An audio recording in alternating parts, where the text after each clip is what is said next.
The spoils of war. The air inside the Virellian station was heavy with the stink of ozone, scorched metal, and the sickly-sweet scent of alien blood. Fires still flickered in cracked bulkheads, casting erratic shadows over the victorious human soldiers standing at attention. Sergeant Calder Voss watched it all with the eyes of someone who had seen too many battles end the same way, with silence, smoke, and the taste of ashes on the tongue. They called it a victory. He wasn't sure he agreed. The Virellian Empire had been the last major alien power to resist the unified Earth coalition. This station, Outpost E7X, had served as a command node in their remaining territory. Capturing it had cost hundreds of lives on both sides, but the general smiled and toasted. Calder just wanted sleep. Instead, he stood in a wide, open chamber lined with containment fields. Beyond the transparent barriers stood the defeated, alien prisoners, sorted and catalogued, most of them warriors or officers. They had been disarmed, stripped of their armor, and paraded like trophies. Colonel Wright's voice echoed off the chamber walls.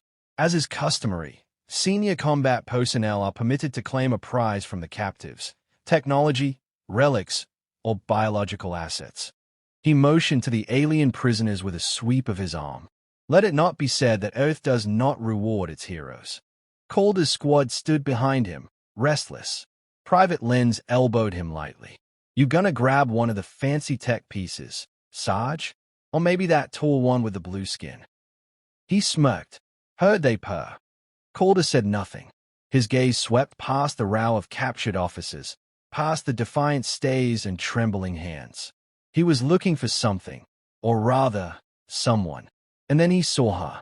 Far in the corner, separated from the others by a reinforced field, crouched a figure so grotesque most wouldn't register it as female. She had a hunched, insectoid posture, skin mottled gray-green and covered in chitinous plates. Her face was elongated, the mouth too small, the eyes too large and expressionless. She had 6 limbs, though 2 seemed shriveled and malformed. Her prison tag read simply, Subject 7. Laughter rippled through the soldiers nearby as they caught sight of her. What is that? Looks like someone stepped on a spider. Must be a lab mistake. Bio-waste maybe. Calder stepped forward. I'll take that one. Silence fell. Colonel Wright raised an eyebrow. You're joking. Calder shook his head. No, sir. That's my claim. Wright frowned, clearly uncomfortable. You understand the implications, Sergeant. This one's not classified as high value. No known intel. No strategic worth. Calder's voice was calm. Doesn't matter. That's my choice. Lenz stared at him like he'd grown a second head. Sarge, what the hell? But Calder had already stepped toward the containment field. Subject 7 didn't move. Her eyes, black and glassy, followed him as he approached, but there was no recognition in them. No fear either. Just quiet. Wright sighed and gestured to the tech officers. Fine. Release the specimen into Sergeant Voss's custody. Record the transfer. The field shimmered and deactivated with a faint crackle. Calder stepped inside slowly, hands visible, non-threatening. The alien tensed, but didn't lash out. Up close, she looked even stranger. Her body shifted subtly, like her skin was adjusting texture in reaction to the temperature. He extended a hand. You can come with me. You're safe. For a moment, she didn't react. Then one of her larger hands, the only one with dexterous fingers, reached out, hesitated, and touched his palm. Her skin was cold and dry, like stone that had been buried for years. Whispers echoed behind them as Calder gently guided her out. They walked in silence through the corridors of the human-occupied station. Soldiers turned to stare, some recoiling, others whispering behind armored hands. Calder led her to a repurposed medbay that he'd claimed as temporary quarters. It was sparse, just a bunk, a wash station, and a storage unit. He motioned for her to sit, and she lowered herself carefully, limbs folding inward. He closed the door and knelt in front of her. I don't know if you remember me, he said quietly, but I remember you. For the first time, her head tilted slightly, a sign of curiosity. 3 months ago, he continued, I was embedded on Tavari Prime. Recognition. My squad walked into a trap. You were there. In a different form. A human form. You saved my life. Her fingers twitched. You told me to run. Said your people wouldn't understand why you helped. I never forgot your eyes. Even now, they are the same. Still no words. But her posture softened. The alien tension in her frame seemed to ease, just a little. I don't care what they call you. I know who you really are. Or at least, what you are. She blinked once. Slowly. Then, for the first time, she spoke. You remembered. Her voice was strange, like wind filtered through metal, but the words were clear. Calder smiled faintly. Of course I did. Subject 7. No. The woman beneath the shell nodded slowly. They'll come for me. I know, he said, but they'll have to get through me first. And for the first time since the war began, something passed between them that had nothing to do with conflict. Understanding. The prize no one wanted. The whispers started before Calder had even cleared the lower deck. Why would he pick that thing? His gun's soft. Maybe cracked. I heard it doesn't even talk. Just sits there twitching. Calder ignored them. He wasn't surprised. Military culture wasn't known for compassion, especially not toward enemy prisoners, least of all toward the ones that looked like Subject 7. He guided her through the dim corridors of the commandeered station, keeping a measured pace. She walked beside him silently, her strange limbs moving in a coordinated, almost mechanical rhythm. She didn't stumble, didn't ask for help, didn't speak. But she watched everything, her head turning subtly at passing voices, her pupils dilating at sudden light. Her awareness was sharper than most noticed. The guards at the lift bay didn't hide their disgust. You sure that thing's not diseased? One muttered as they passed. She's clean, Calder said flatly. Cleared by medical 3 hours ago. The guard snorted, but didn't challenge him. Back in his temporary quarters, Calder sealed the door behind them. The air recycled with a hiss. Subject 7 immediately retreated to the corner, crouching low, arms folding protectively across her chest. Her dark eyes scanned the room, then settled on him.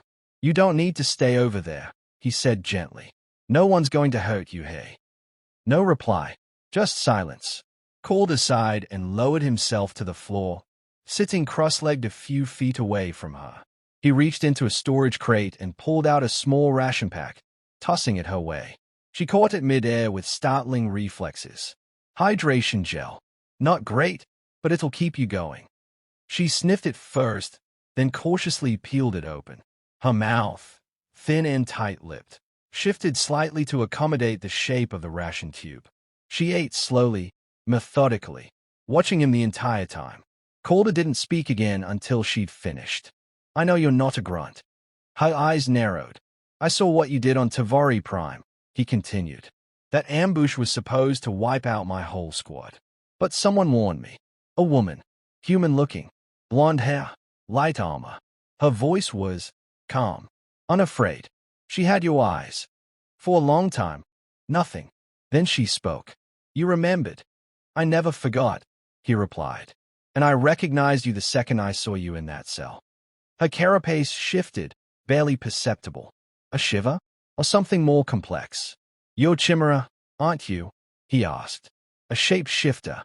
She looked down at her hands. We call it Moritel. It means veiled essence. Array trait. Only passed through the bloodline. Royal bloodline. She didn't answer, but her silence was confirmation enough. I thought your monarchy was wiped out after the uprising. That's what they were told, she murmured. The empire fractured after my mother disappeared. Most thought she was dead. Some still search. Others fight for scraps of control. And you? I hid. Became what I had to. Many faces. Many lives. Calder leaned forward, elbows on his knees. So why show yourself now? I didn't mean to, she said quietly. They caught me mid-shift. I was trying to disable a relay tower. If I had succeeded, the last wave of your ships would have never received orders. But I failed. And now you're a prisoner. She looked at him with something like amusement. Now, I'm your prize. The words hung between them, bitter and strange. Calder shook his head. Not mine. Not like that. She tilted her head. Then why did you claim me? Pity. No. Recognition. She blinked slowly. Everyone else saw a monster, he said. I saw the one who saved my life. She looked away. For a while, they sat in silence. The hum of the station's systems filled the room like background static. Finally, she unfolded one of her larger arms and stretched it toward him. Her hand hovered uncertainly, unsure of the gesture. Calder didn't hesitate. He reached out and took it. Her skin wasn't smooth, but there was warmth now, a pulse beneath the plates. I never told you my name, he said. She nodded. You are Calder Voss, human sergeant, commendation for Veela, survivor of 3 frontline deployments. He blinked. You've done your homework. I remember, too. He smiled faintly. Do you have a name? She hesitated. I've had many. Which one's yours? She looked at him then, her black eyes softening. Veela.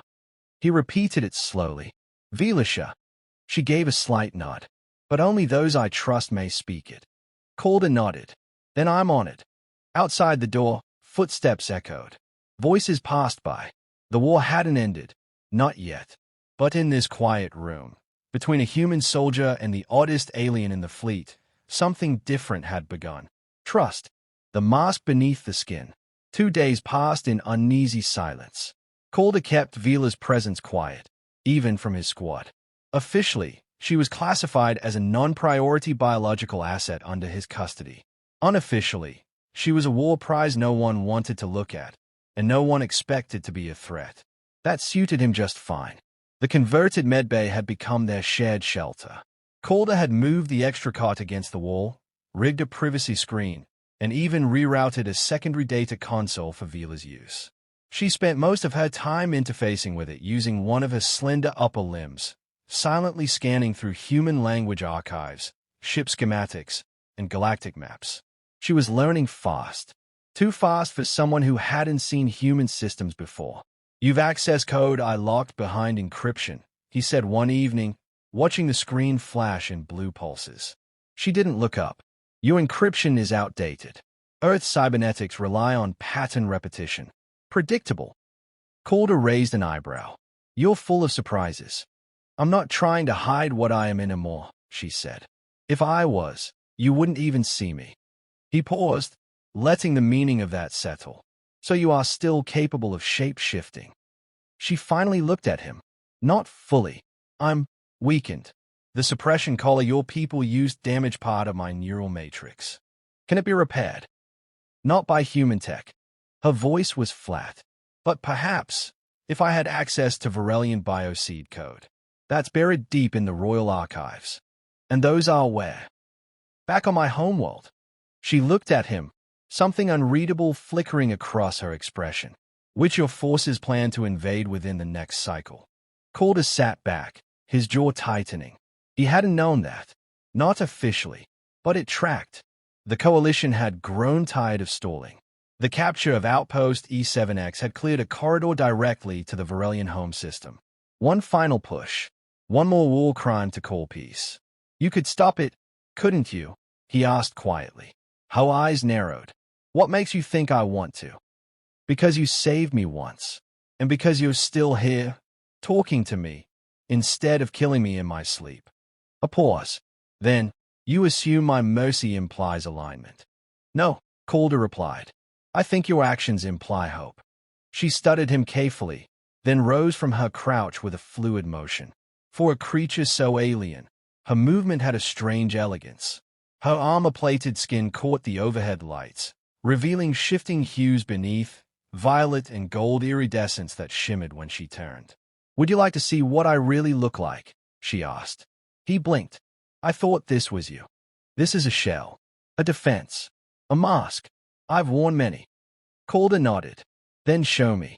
She stepped back, bracing herself against the wall.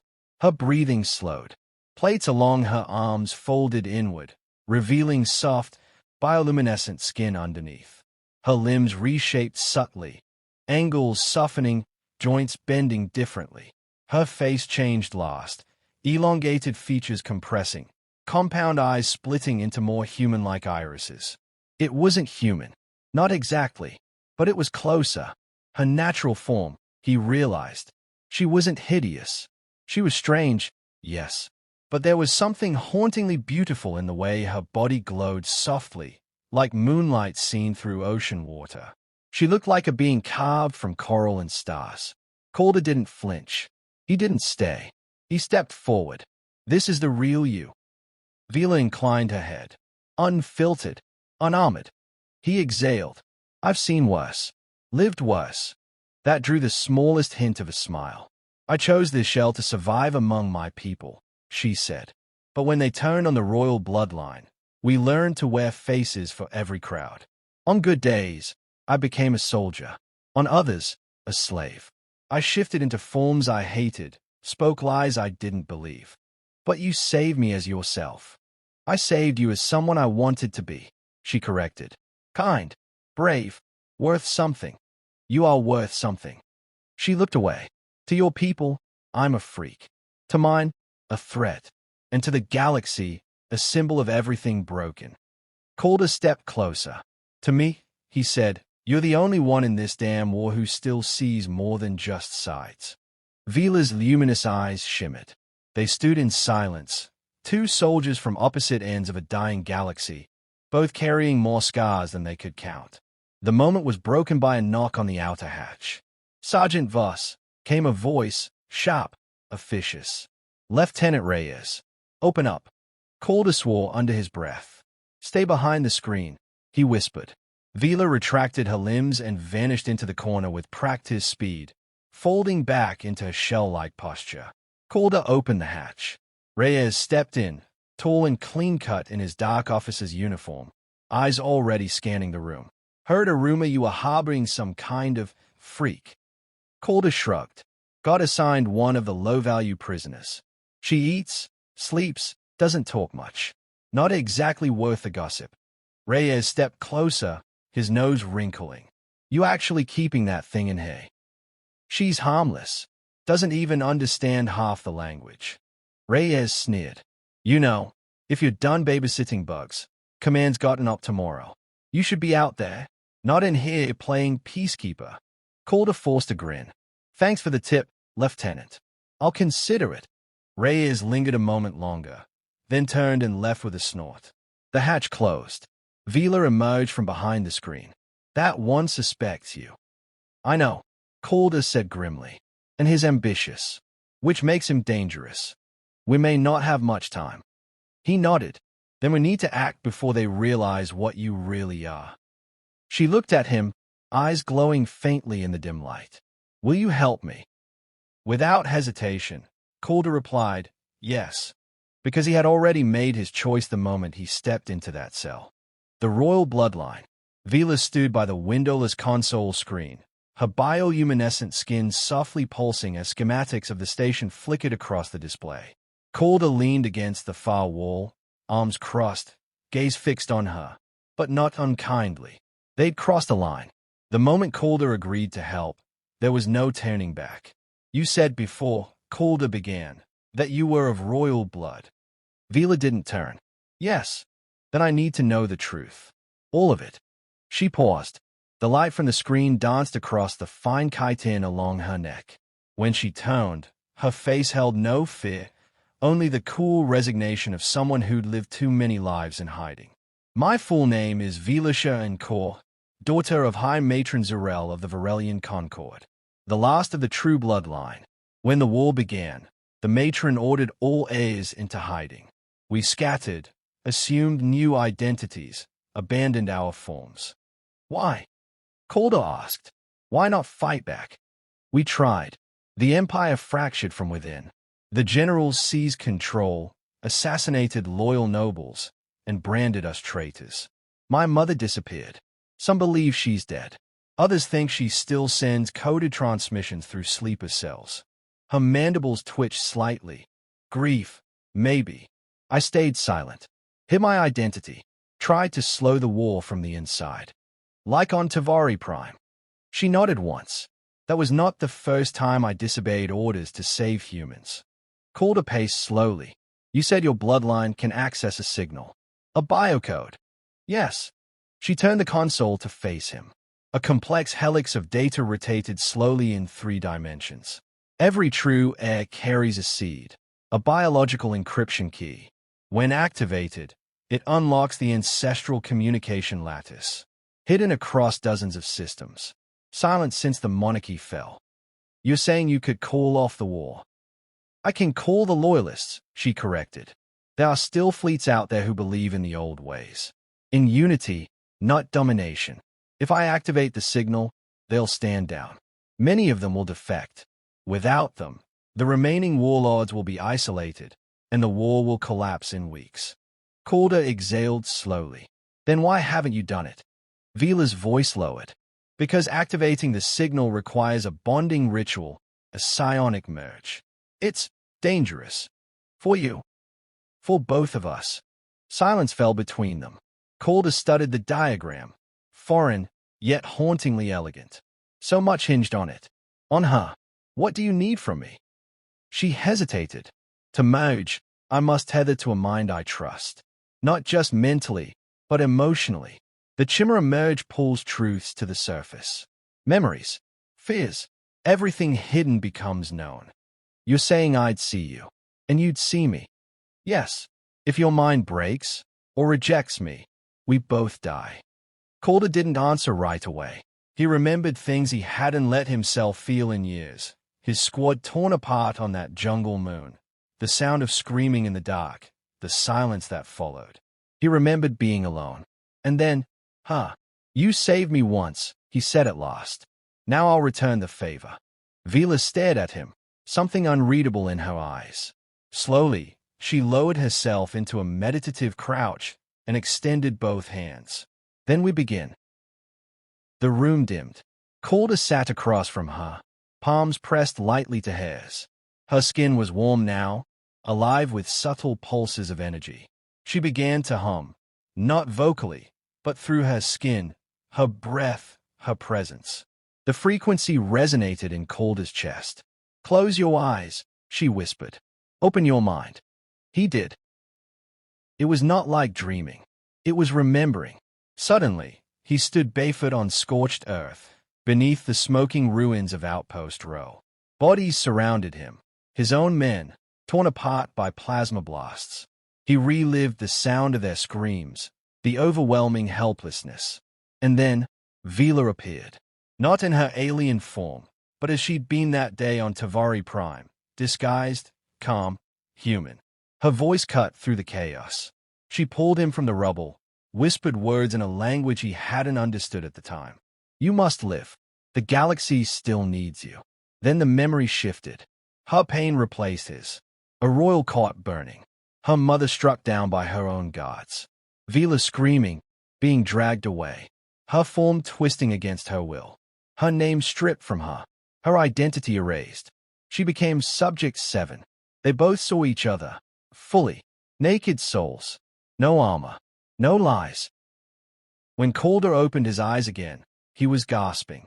His hands still gripped hers, but they were glowing now, faintly golden threads of energy coiled between their palms. Veela opened her eyes too, lit from within like twin suns. It is done, she whispered. Behind them, the console chirped. The helix on the screen began spinning faster. Data burst into new patterns. A ripple of biocode shot outward, encoded into quantum subspace channels. The call had gone out. She slumped forward, weak. Calder caught her. Easy. I need rest, she said, barely audible. You'll have it, he murmured, easing her onto the cot. Then the station lights flickered, and somewhere distant, perhaps on the command deck, an alarm began to sound. Footsteps, raised voices. They'd been detected. Calder rose, pulse quickening. He grabbed his sidearm and checked the charge. Veela's voice drifted faintly from the cot. They'll try to stop us. He looked back at her. They can try. He was no longer just guarding a prisoner. He was protecting the last chance the galaxy had for peace. A threat from within. The alarm continued to howl through the station, painting the walls in red pulses of emergency light. Calder stood near the door, sidearm drawn, breath steady but shallow. Across the room, Veela lay on the cot, her skin dimmer, pulsing weakly like an ember trying to stay lit.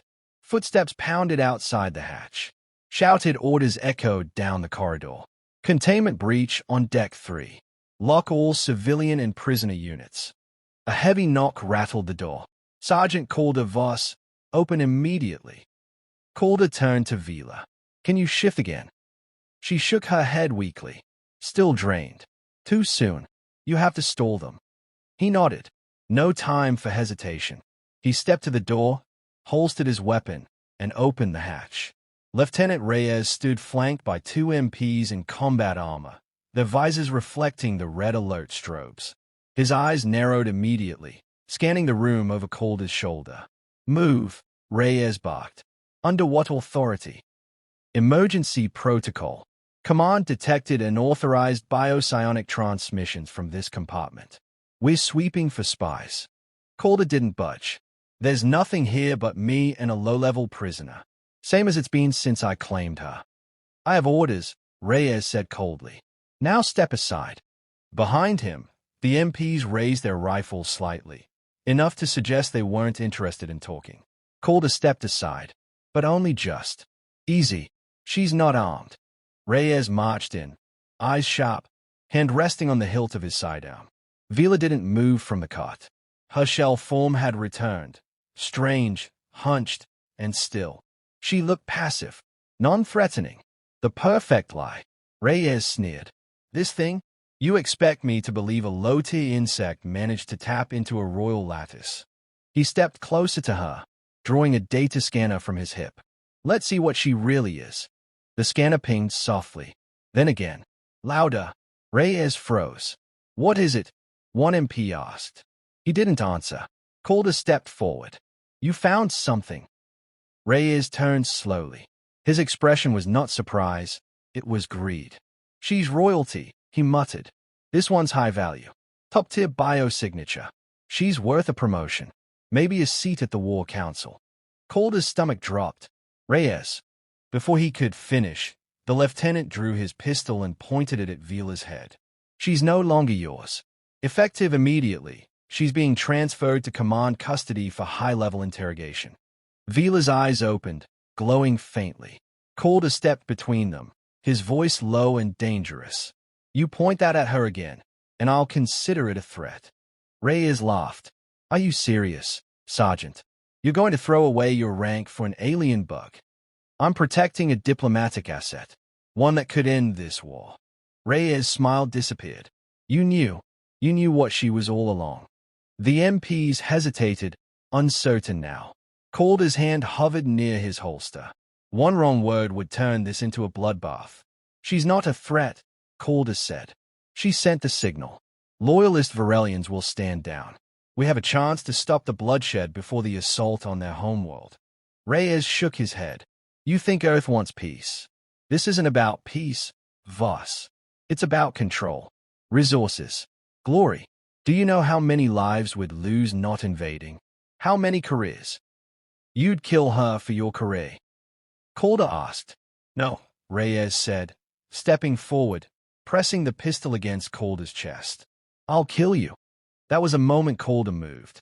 In one fluid motion, he grabbed Reyes' wrist, twisted it sharply, and drove his elbow into the man's throat.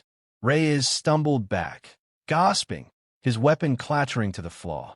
The MPs raised their rifles, but Veela moved first. She rose from the cot in a blur of motion, her limbs unfolding with alien grace. Her hand shot forward, latching onto one soldier's arm. A pulse of light surged through his armor. His visor went black, and he dropped like a puppet with cut strings. The second MP hesitated a second too long. Calder disarmed him, slamming the butt of the fallen pistol into the man's temple. He crumpled silently. Silence fell. Reyes groaned from the floor, barely conscious. Calder stood over him. You can report that a royal Virellian fugitive escaped during the alert. I was injured and relieved of command. Reyes tried to speak, but blood dribbled from his mouth. Calder knelt beside him. Or you can tell command the truth, and they'll know you let her slip through your fingers. Reyes didn't answer. He didn't need to. Calder turned to Veela. Can you move? She nodded, weaker now but standing. We need to get off this station, before command locks it down. She looked at him. There's a relay ship on the docking ring. Virellian design. Human tech can't access it, but I can. I hid it months ago. An escape plan. If my identity was ever compromised. Can you get us to your homeworld? She hesitated. Yes, but if we go there, there's no turning back. Calder offered a faint smile.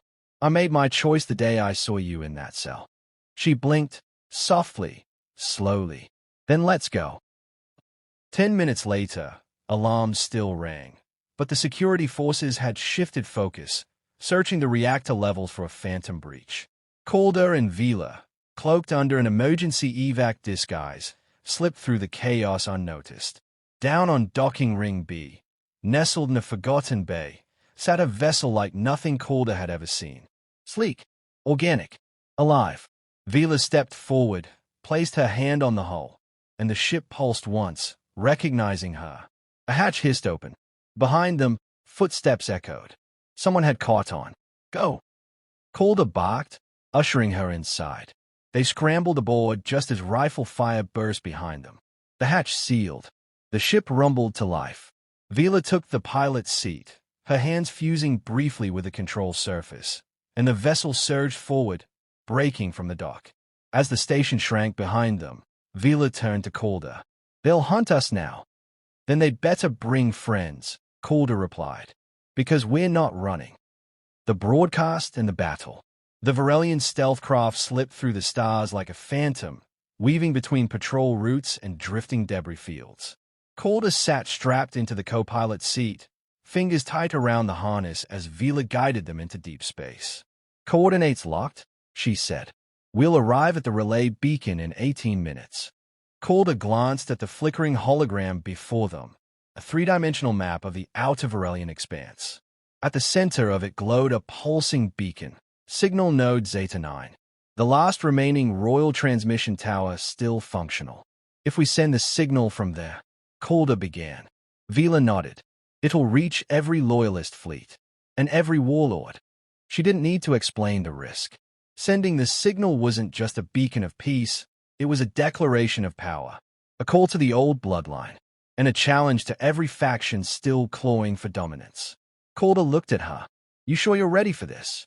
She didn't answer right away. Her glowing eyes focused on the stars beyond the viewport. I was raised in a palace of crystal and silence, she said softly. Told to hide, to survive by not being seen. But surviving is not the same as living. She turned to face him. You made me want to live. Calder swallowed, the lump in his throat unexpected. Then let's make it count. They reached Zeta 9, just before the first enemy signal hit. A ping. Then 2. Then 12. Veela's head snapped toward the scanner. We've been tracked. Reyes. Calder guessed. More than just him. Coalition fast frigates. Looks like 4 ships, armed and closing fast. Calder cursed and jumped to the weapons console. We can't outrun them. We don't need to, Veela said, steering the ship toward the massive floating structure ahead, a fractured but still functional relay tower. Its petals of alloy and crystal slowly rotated around a glowing core. We just need a few minutes. As the stealth craft docked with the tower, Veela was already moving. She surged into the connection tunnel, her biosuit pulsing as she interfaced with the relay's ancient Virellian control system. Calder followed, covering her back with rifle drawn. How long to send the signal? 3 minutes, she called. But I have to sync with the node. No shortcuts. From the scanner at his wrist, Calder saw the enemy ship split formation, 2 breaking toward them, 2 holding back to jam transmissions. Make it 2, he muttered, activating the defense system's manual override. He didn't wait for orders. The first coalition drop team hit the relay station with a seismic thud. Calder met them in the corridor, plasma rifle bucking in his hands. The narrow hall turned into a kill box. He dropped the first 3 before they could return fire, ducked behind a crate, and tagged a 4th with a well-aimed shot to the knee. But they were trained, fast, and angry. They regrouped quickly, pressing toward the central node. Veela, he shouted over comms. They're coming to cut the signal. Her voice came back strained, distant, still merging. Don't let them through. He gritted his teeth and dropped another soldier. Then came a voice he didn't expect. Well, well, you just can't stay out of the way. Can you, Voss? Calder turned. Reyes stood in the corridor, armored now, flanked by 2 elite troopers. His eyes burned with satisfaction. Step aside, Reyes said. You can still walk away. She's activating the peace code, Calder replied. This could end the war. Reyes laughed. That's what you think. You think Earth wants peace with these things. No, we want surrender, silence, obedience. You want genocide. I want victory. Calder raised his weapon. I'm not letting you stop her. So be it. The corridor erupted. Calder fought like a man possessed. He dropped one of the elites in the first volley, then took a graze to the arm that spun him into cover. Blood oozed from his sleeve, hot and fast. Reyes advanced. Behind Calder, a blast door hissed open, and Veela stepped out. But it wasn't the creature from a cell. It was her true form, unmasked, sovereign. Her skin radiated pale gold, her limbs sleek and elegant, her eyes glowing like twin novas. The signal had been sent. It's done, she said. Reyes froze. Just for a moment. It was all Calder needed. He lunged, fired, and tackled the lieutenant to the ground. Reyes shrieked as the shot ripped through his shoulder. Calder yanked the sidearm from Reyes' holster and held it at his throat. You've lost. Reyes sneered through bloody teeth. They'll never let her live. She's a threat to everything Earth built. No, Veela said, stepping forward. I'm proof that Earth can choose better. Reyes spat, and Calder silenced him with a swift blow to the temple.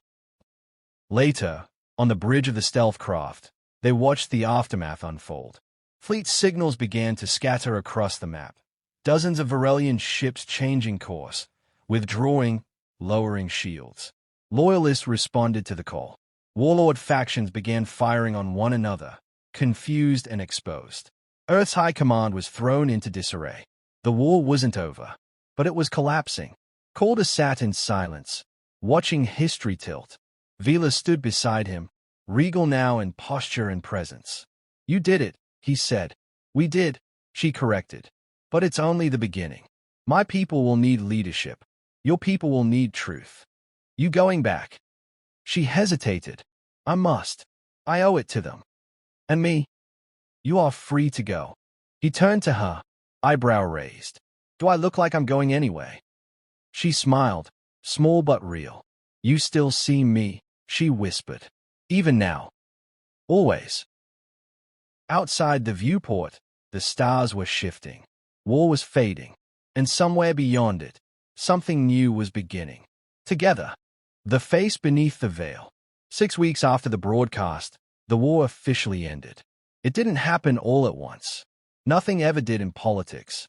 But as Virellian loyalist fleets withdrew and joined the Provisional Peace Accords, Earth High Command was forced to reconsider its plans. Warlord factions, weakened and exposed by the sudden shift, began turning on each other. Civil war brewed within the Empire, but not chaos, realignment. Reconstruction. Veela's signal had shattered the old power structure, and in the vacuum, she stepped forward. Not as a conqueror, not as a queen, but as a bridge. Calder watched her from the balcony of the observation tower, overlooking the gardens of Nistel Virella, the newly consecrated diplomatic sanctuary on a neutral moon orbiting the Virellian homeworld. The gardens bloomed in soft bioluminescent patterns beneath the twin moons. Everything shimmered with quiet, alien beauty. He hadn't seen her in days. She was always busy, negotiating ceasefires, speaking to scattered Virellian nobles, calming Earth envoys who didn't know how to speak without threats. She did it with grace, patience, power. But even now, Calder remembered the Veela who had crouched in silence in the corner of his room, hiding behind a malformed shell. The one no one had wanted. And he remembered the moment she chose to stop hiding. The door behind him whispered open. He didn't need to turn. He felt her presence before she spoke. I thought I'd find you up here, Veela said softly. He smiled without looking back. You're late. I had to convince 3 diplomats that shaking hands doesn't transfer eggs, she said dryly. They also think I eat through my feet. Do you? No, she said, stepping beside him. Only when I'm being difficult. He chuckled. They stood in silence for a moment, watching the sky ripple as a Virellian cruiser passed overhead, flanked by a pair of human escort ships. Once enemies, now partners. Veela turned toward him, her form slightly different from the one she had worn in battle. Softer, she had shed the insectoid shell. She stood taller now, bioluminescent skin subtle beneath robes designed in a blend of both cultures. Her limbs had simplified, refined. Her face had narrowed, alien still, but gently expressive. A form not designed to intimidate or hide. It was the face she had chosen, not the one war had forced on her. And Calder saw her, not just a diplomat, not just the last heir, but Veela. You've changed, he said. So have you, she replied. You finally stopped wearing your armor to breakfast. He smirked. Old habit, hard to shake. You've earned your peace. I'm not sure I know what to do with it. You could stay. He turned to her, unsure he'd heard correctly. I mean it, she said. There's a place for you here, not as a soldier, as something more. He hesitated. They'll never accept me. Not fully. I'm the alien now. No, she said firmly. You're the first. The one who chose a path no one else could see. You picked the ugliest prize in the cell, because you knew the truth behind the shell. That matters, hey. Calder looked away, suddenly unsure how to stand. I never did it for politics. I know, she said. That's why it worked. She took a step closer. You looked past the skin, the voice, the silence. You saw me. He met her eyes. I still do. For a long moment, the sounds of the garden faded. The war, the diplomacy, the politics, none of it mattered. Just the two of them, standing beneath alien stars, tethered by trust born in darkness. She reached out, her hand brushing his. Not a command, not a request, an invitation. Calder took her hand. It was warm, smooth, light pulsing gently beneath the surface, like a heartbeat. She leaned in slightly, forehead resting against his. A gesture from her culture, he'd learned. Intimacy, not ownership. Recognition, respect, a promise. I don't know where this leads, she whispered. Neither do I. But I'd like to find out. He nodded. Then let's start. That night, in the grand hall, Veela stood before both human and Virellian dignitaries. She addressed them not as royalty, but as a survivor. I was once called Subject 7, she said, her voice calm but resolute. A nameless thing, a prisoner, a prize. She looked out at the silent crowd.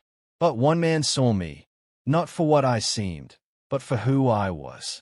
He chose me not out of pity or curiosity, but belief. Calder watched from the crowd, unmoving. That choice changed everything, not just for me, but for both our peoples. So let this be our beginning, not ruled by fear or superiority, but by the courage to see truth beneath the veil. Applause rose like a tide, soft at first, then stronger, lasting. Later that night, as the hall emptied and the stars glittered above the balcony, Calder and Veela stood side by side. She turned to him. Would you do it again? He raised an eyebrow. Pick the ugliest alien in the cell. Yes, in a heartbeat. She smiled, and the galaxy, still scarred but beginning to heal, turned slowly on.